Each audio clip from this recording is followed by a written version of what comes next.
Hello বন্ধুরা, নমস্কার। Welcome to our channel Santa Records. তোমাদের সকলকে জানাই শুভ বিজয়া। মা উমা ফিরলেন কৈলাসে, দিয়ে গেলেন আমাদের জন্য 1 বছরের অপেক্ষা।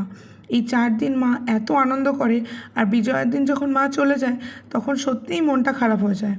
সেনু তো বিজয়া মা চলে গেছে তাতে খুবই মন খারাপ হচ্ছিল। আর এবার বরণ একটু অন্য স্বাদে, প্রত্যেকবার আমিই মাকে বরণ করি। তো অভি বলল যে আমি মাকে একটু মিষ্টি মুখ করাবো। তো আমি বললাম হ্যাঁ সত্যি তো, এই রিচুয়ালসটা শুধু মেয়েদের জন্যই হবে কেন? তাই ও এবারে মাকে মিষ্টিমুখ করিয়েছে। আর এই মাই হচ্ছে আমাদের বড় মা। সত্যি বলতে আমি যত যাই ঠাকুর দেখি, কিন্তু এই মাকে না দেখে আমার মনটা ভরে না।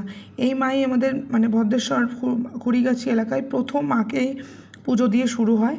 তো এই মায়ের ভাসান না করে আমরা ফিরি না। আর এই ম্যাডাম তো দারুণ আনন্দিত, পুজোর 4-5 দিন সে দারুণ কাটিয়েছে, মানে পঞ্চমী থেকে সে ঘোরা শুরু করেছে। তোমাদের পুজো কেমন কাটালো আমাকে কিন্তু কমেন্টে জানিও। আর আমার ছোটো বোন মিষ্টুও এসেছিলো, যেহেতু আমরা ছিলাম, স্যান্টা ছিল, দেখা করার জন্য। দেখা হবে তোমাদের সাথে পরের ব্লগে অন্য স্বাদের অন্য ব্লগ নিয়ে। টাটা, লাভ ইউ অল, ভালো থেকো।